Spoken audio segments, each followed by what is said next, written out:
Before the physics competition, Liam and his crush Ed planned to go street racing together to blow off some steam before the physics competition. When I found out, I immediately informed his parents to stop him.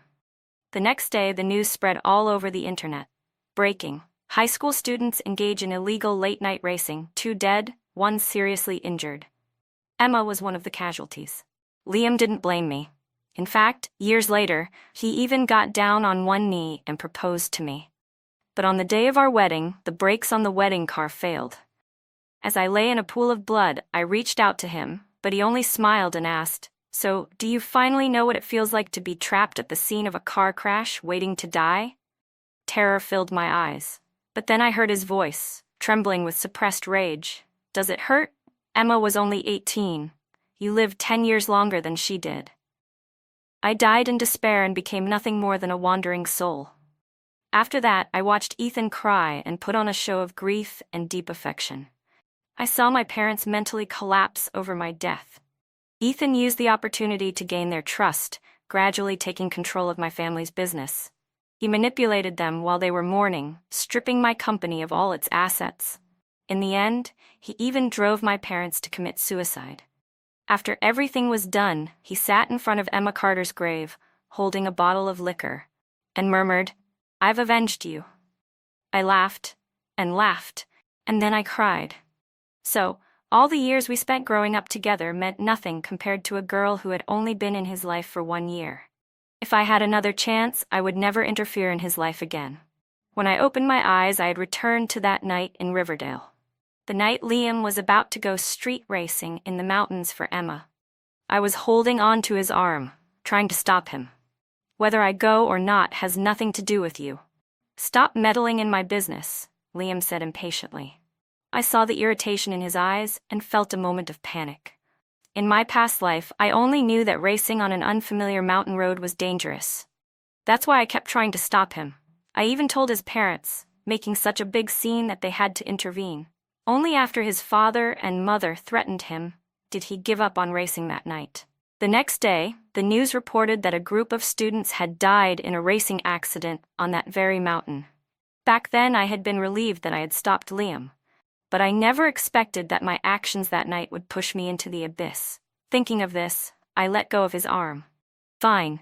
From now on, I won't interfere with you anymore." Liam clearly hadn't expected me to say that. He looked momentarily stunned, but then he quickly got on his secretly purchased motorcycle and sped away. I watched his retreating figure and turned away without a second thought. The next morning, my phone buzzed with a local news alert. High school students involved in late-night street racing, 10 dead, 2 injured. Unfortunately, Liam and Emma weren't among the dead. They were the 2 who had survived with injuries. This time, I didn't stop Liam, but fate had taken an unexpected turn. He had ended up dragging Emma down with him. Our families had always been close, so my parents took me to the hospital early in the morning to visit him. Liam had broken an arm and a leg. Now, he lay in bed, his limbs encased in plaster. His mother sobbed, her eyes swollen like walnuts. She kept looking at him, wanting to say something, but ultimately swallowed her words, afraid of upsetting him. She held my hand and pleaded, "Sophia, you know Liam listens to you the most. Please talk to him. Help him through this." Did he really listen to me the most? In my past life, Liam had agreed to my requests, but only because I threw tantrums and pestered him relentlessly. Maybe that was why he had grown tired of me. After all, who would like someone who did nothing but nag and control them? I agreed to his mother's request and walked up to Liam. Looking at his injured body, I thought I'd see him in despair. But instead, he looked elated, as if something wonderful had happened. He smiled at me and said, "Yesterday, Emma agreed to be my girlfriend." It felt like he had said it just for my benefit, to make sure I knew not to bother him anymore. Of course, I had no intention of humiliating myself again. I deliberately changed the subject. "Oh? Then I guess you won't be able to compete in the physics competition." His good mood instantly vanished. Liam wasn't particularly outstanding in his studies, except for physics. His talent in the subject had won him a spot in the national physics competition. Everyone had been counting on him to achieve a good ranking. In my past life, he had lived up to expectations, securing first place. His victory had earned him a special admissions offer from a prestigious university. But this time, he wouldn't even be able to compete. The moment I learned about his injury, I called our teacher and volunteered to take his place. After a brief pause, the teacher agreed. After all, my physics grades were no worse than Liam's. More importantly, in my past life, I was a university physics professor. A competition like this was nothing difficult for me. Liam's expression darkened slightly, but in the next second, he forced a smile. "It's fine. I can still take the college entrance exams with Emma." I simply smiled and said nothing. Just then, a commotion broke out outside the hospital room. Last night, Liam had done everything he could to protect Emma, so she wasn't seriously injured. The moment she woke up, she wanted to see him. But she hadn't expected to run into Mrs. Miller, Liam's mother, outside the room. Mrs. Miller knew that Liam had gotten hurt because of Emma, so naturally she wasn't pleased to see her. Without hesitation, she slapped Emma across the face. "You little vixen. If it weren't for you, my son wouldn't be in this condition. Senior year is about to start. How is he supposed to focus on his studies like this?" Emma sobbed pitifully. I'll take responsibility for Liam. Please don't hit me, Auntie."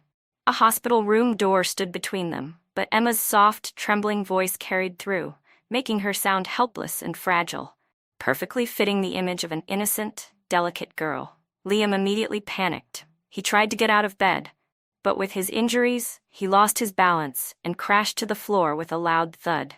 I stood there, watching him struggle on the ground, feeling a wave of satisfaction rise in my chest. He lifted his head, looking at me with desperation, silently begging for my help. He didn't want to embarrass himself in front of the girl he loved the most. I turned away and walked toward the door.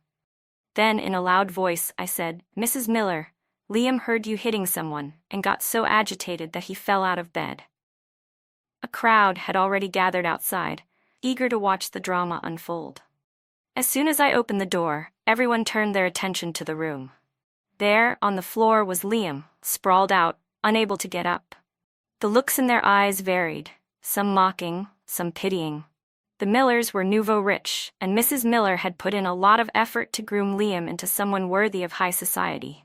She had raised him with strict etiquette, ensuring that he always presented himself well. But now, he had thrown all that away for a woman, making a complete fool of himself. At that moment, Mrs. Miller's resentment toward Emma reached its peak. Another argument erupted in the hospital room, but I simply turned away, the satisfaction in my heart growing. When I returned to school, Emma was already back as well. For some reason, a rumor had started spreading, one that painted Liam as a heroic figure, bravely shielding Emma from danger.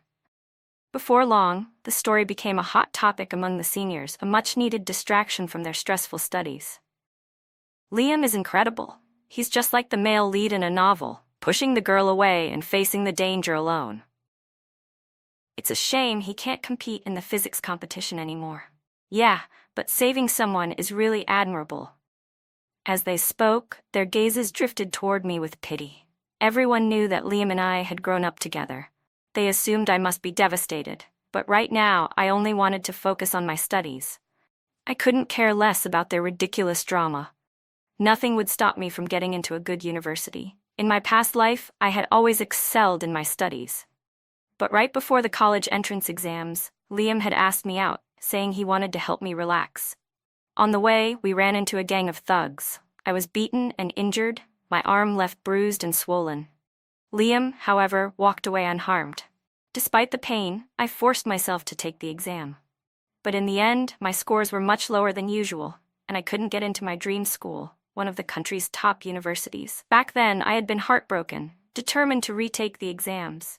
And Liam, ever the comforting presence, had persuaded me to attend the same second-tier university as him instead. At the time, I had thought Liam was warm and considerate, that with him around, nothing else mattered. But looking back now, too many things about that night didn't add up. Perhaps, even back then, Liam had already started plotting against me. This time, I wouldn't let him succeed. So, I asked my father for a bodyguard, someone to follow me from a reasonable distance. Even though, in this life, I had done nothing to wrong Liam, he was still an unpredictable lunatic. Who knew what he might try?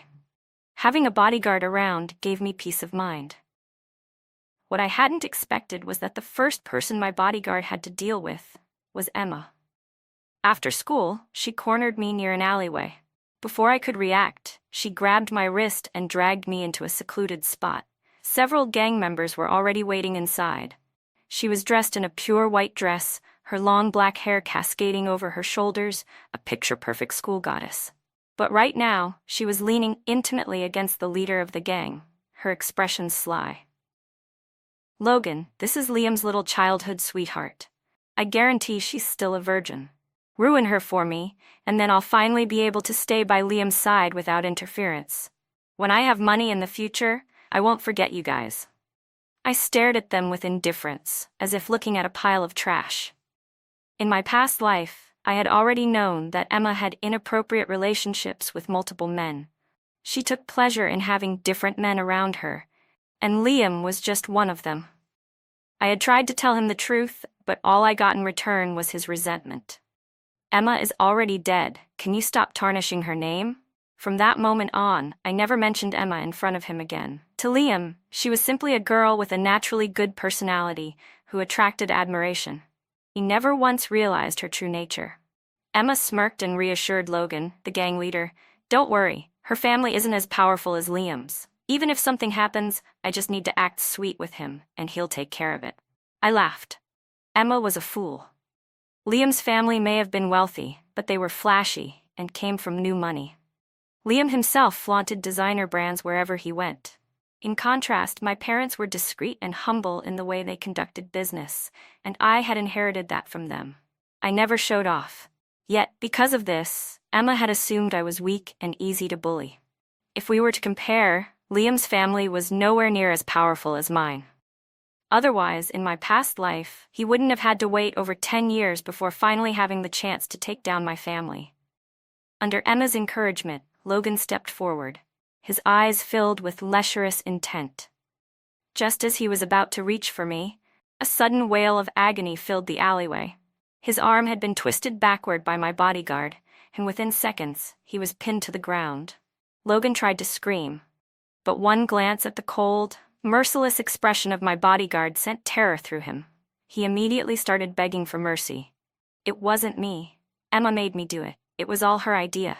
Emma, completely shaken, collapsed to the ground, her legs giving out beneath her. I looked down at her and spoke calmly. "You treat Liam like a treasure, but to me, he's nothing more than garbage. Don't ever try to associate me with him again. He's not worth it." Emma wanted to argue, but faced with the bodyguard's presence, she swallowed her words and remained silent.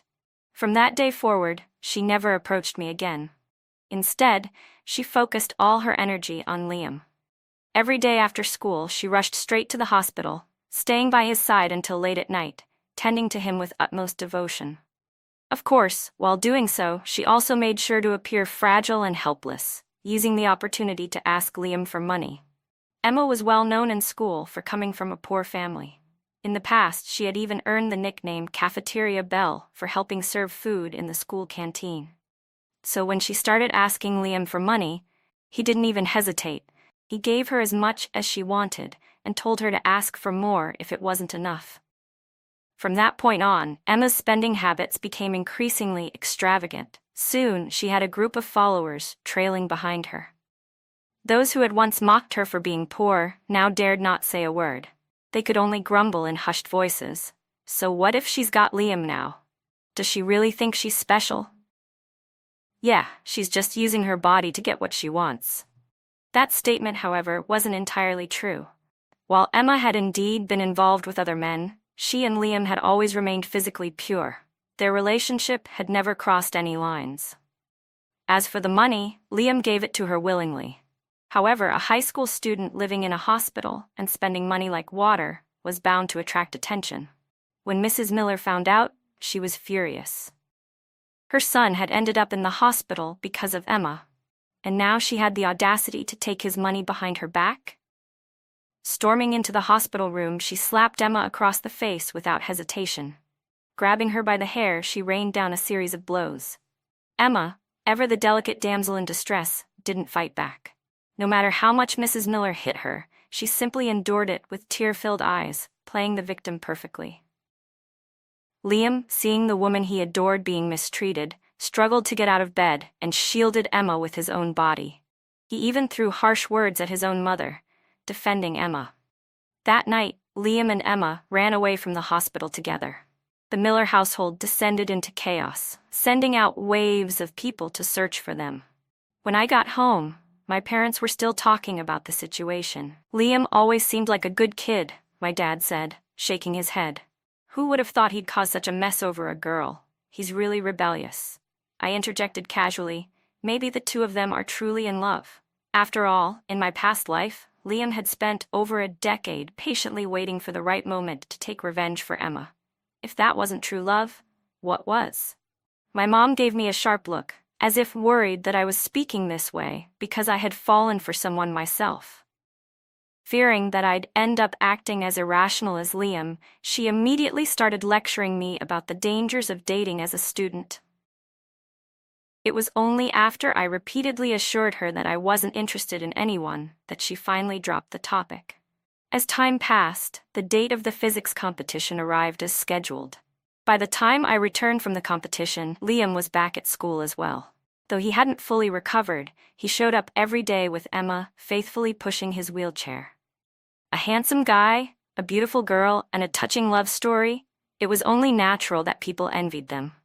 But what was even more ridiculous was how they never tried to be discreet. No matter where you went on campus, you could see them acting intimately, as if the entire school belonged to just the two of them. During gym class, while others were playing sports, Liam and Emma hid under a tree, making out shamelessly. The wet, obscene sounds were impossible to ignore. Those of us who had stayed in the corner to study heard it all, and some of my classmates turned red from embarrassment. Finally, one of the bolder students shouted in their direction, "This isn't your personal romance novel. Could you stop acting like you're in heat all the time? You two might not care about your reputation, but the rest of us do." The sounds behind the tree stopped abruptly. Moments later, Emma pushed Liam's wheelchair out from behind the tree, her face flushed. "How could you eavesdrop on us?" she said, her voice soft and aggrieved. "We were already trying to be discreet." The way she spoke made her seem pitiful, like she was the victim here. But unlike Liam, the rest of my classmates weren't idiots. Hearing her twisted reasoning, they were so furious they immediately started arguing with her, hands on their hips, scolding her without mercy.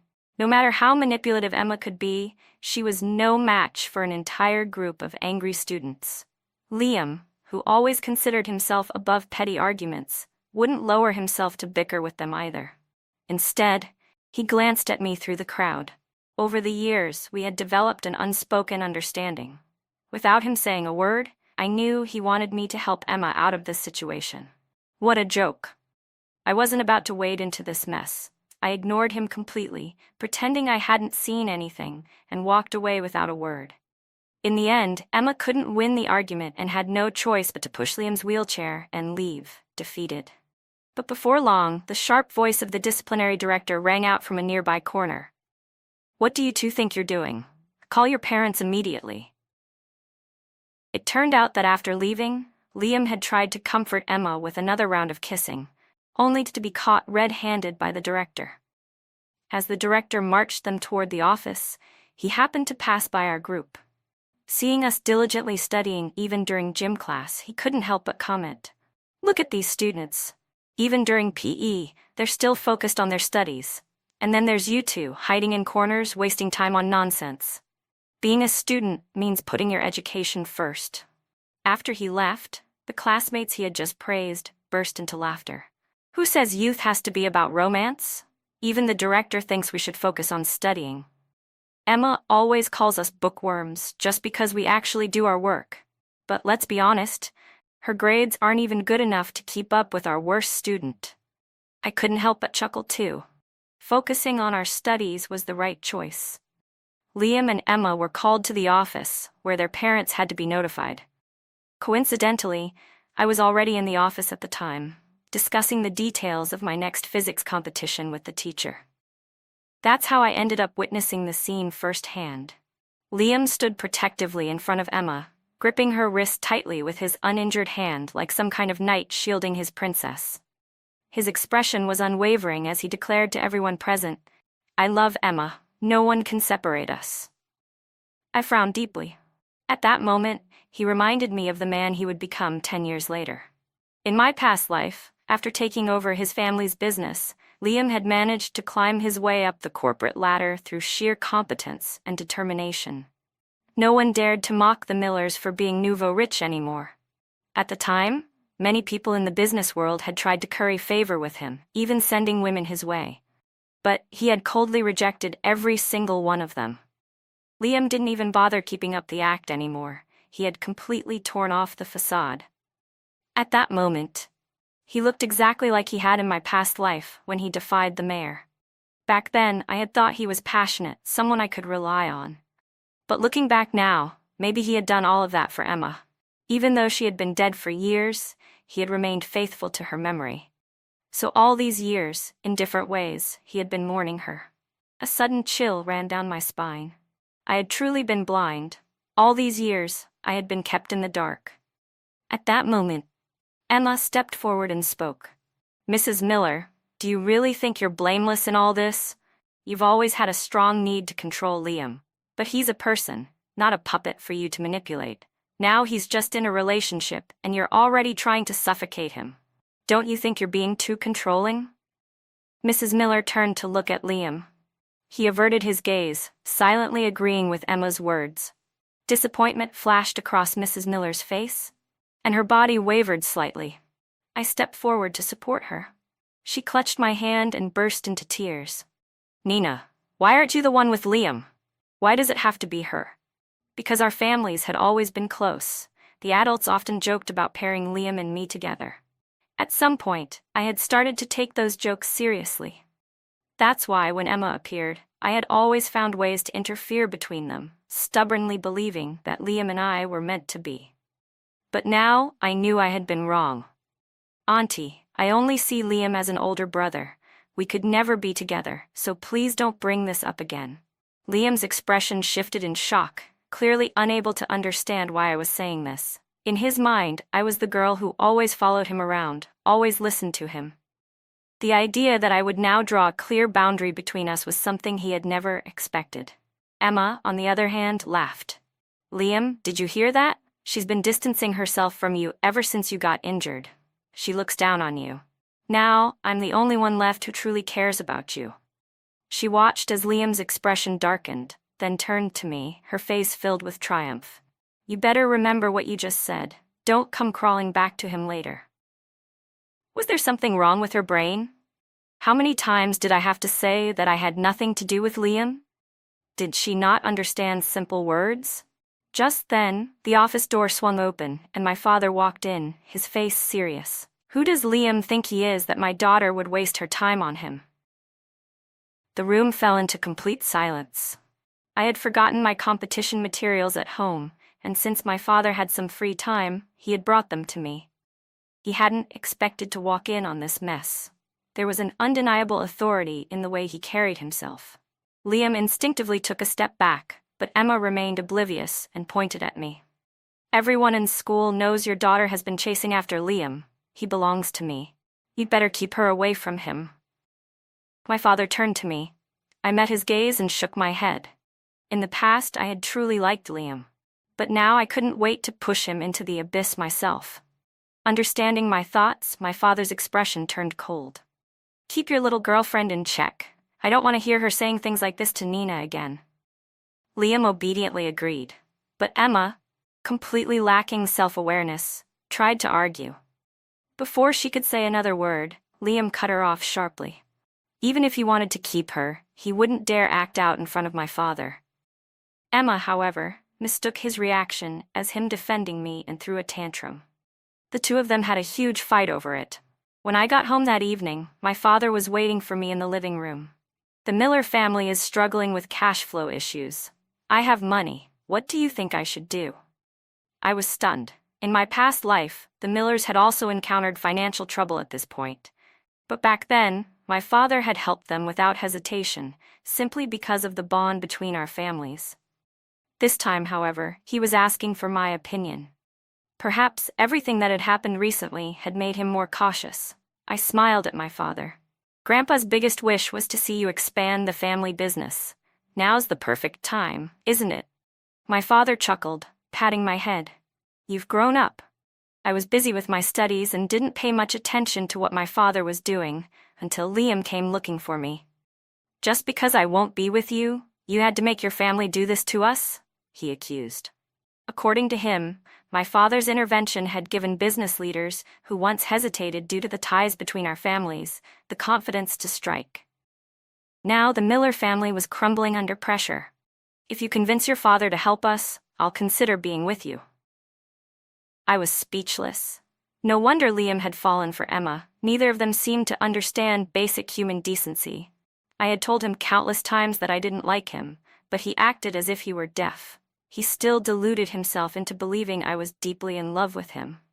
I looked at him coldly. Liam, don't overestimate yourself. Not everyone likes you. I used to see you as an older brother. Now, you're not even that. From now on, don't look for me. Treat me like a stranger. But Liam acted like he hadn't heard me. Nina, after everything I've done, don't you think you're overreacting? All you want is to be with me, right? If you get your father to back off, we can be together. Otherwise, you'll never have me. I found it hilarious. I told him to get lost as far as possible. Just looking at him made me nauseous. Liam's face darkened, his arrogance still intact. Before leaving, he sneered, "You'll regret this." Even sitting in his wheelchair, his back was stiff with defiance. After that day, I never spoke to Liam again. We barely even crossed paths. Emma, however, seemed determined to flaunt herself in front of me. She would intentionally show off her designer handbags, making sure I noticed. Liam bought me this as an apology gift. He said only something this expensive was worthy of me, she bragged. Nina, I doubt your family could afford something like this. It cost tens of thousands. Her tone was full of smugness. I smiled. The Millers were struggling financially.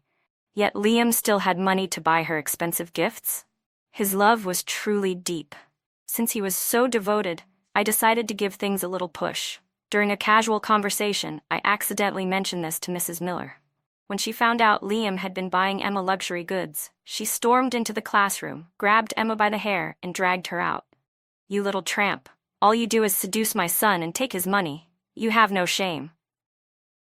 Before the Miller family gained wealth, Mrs. Miller had done all sorts of hard labor. She was strong. Within moments, she had Emma pinned down, slapping her repeatedly. Emma's fair-skinned face quickly swelled with red marks. Liam, still in his wheelchair, tried to intervene but ended up falling to the ground. He could only watch helplessly as Emma was beaten.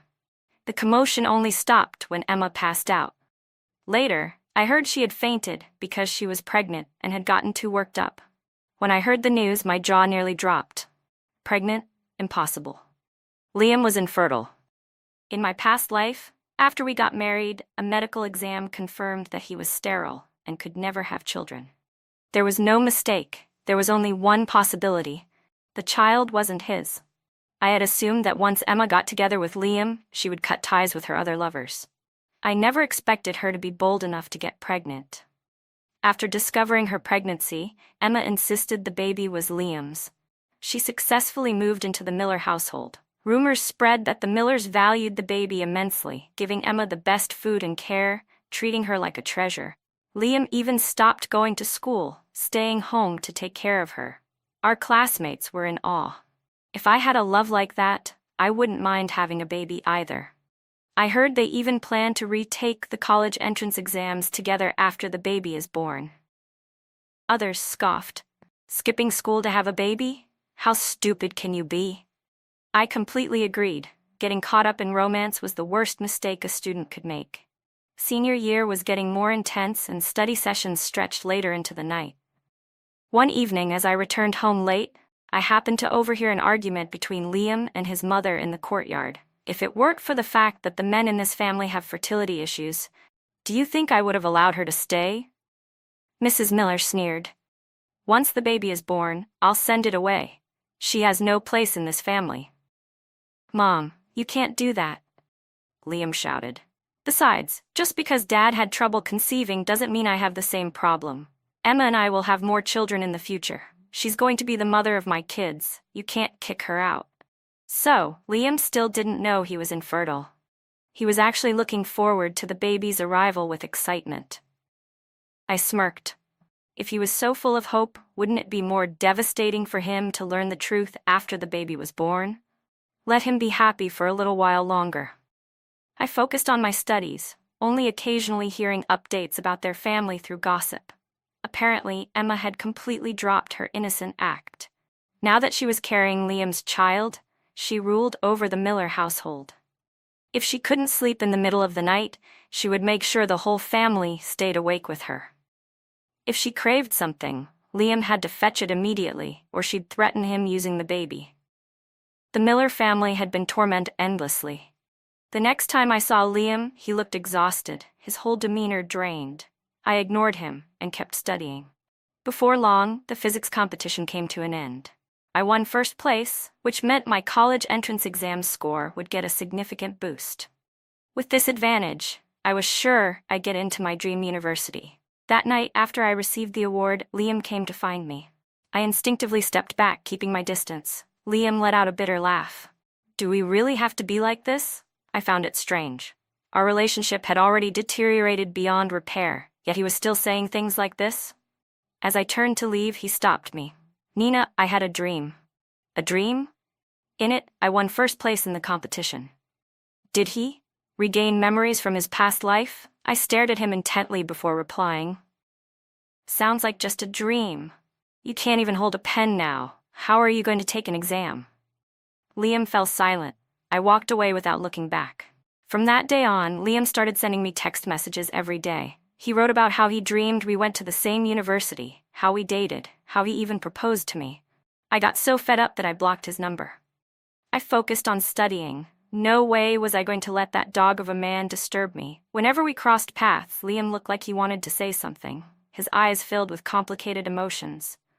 I had my bodyguard stand in front of me, blocking his gaze completely. Eventually, Liam started avoiding me altogether.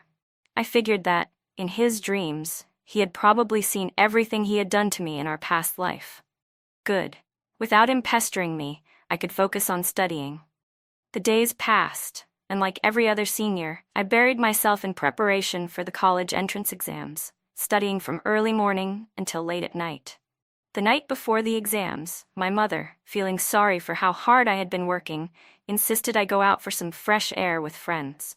Under her repeated persuasion, I stepped outside.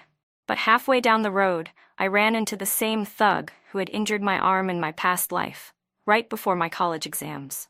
Fortunately, my bodyguard had been keeping watch and acted swiftly, pinning the man down and dragging him to the police station. As I looked at the man, I felt a moment of disorientation. This time, I had no ties with Liam, so why did this still happen?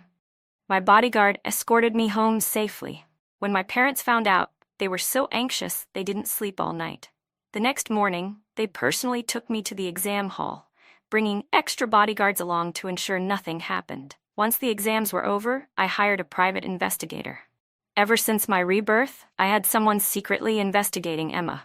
I had gathered plenty of evidence, photos of her with various men. Initially, I had only planned to keep them as leverage. But since Liam had chosen to treat me this way, I no longer had to be merciful. On the day Emma gave birth, I had the photos delivered to the Miller household. That very night, a violent argument erupted at their home. Mrs. Miller furiously cursed Emma, calling her shameless. Mr. Miller smashed things in a fit of rage. Liam remained silent throughout, his eyes filled with cold darkness. Emma was thrown out. The Millers abandoned her at the hospital, refusing to cover any medical bills. Within days, Emma was outside the Miller estate, clutching the baby and wailing. I gave birth to a child for your family, and now you're throwing me away? Do you have no conscience? After childbirth, Emma's figure was no longer as delicate as before, and her once fair complexion had started to show signs of wear. Her hysterical behavior made her look like nothing more than a desperate, washed-up woman. Emma was nothing like the delicate girl she used to be. The Millers never showed up.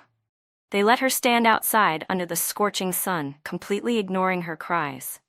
As time passed, more and more onlookers gathered in front of the Miller estate, whispering amongst themselves. Only then did Liam finally come outside. But there was no love in his eyes when he looked at Emma. His voice was cold as he said, "I'm not raising another man's child. Give up already."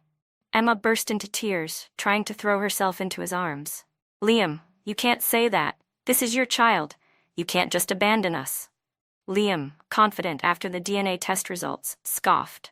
"Then tell me, how did two people with monolids suddenly give birth to a baby with double eyelids? A genetic mutation?"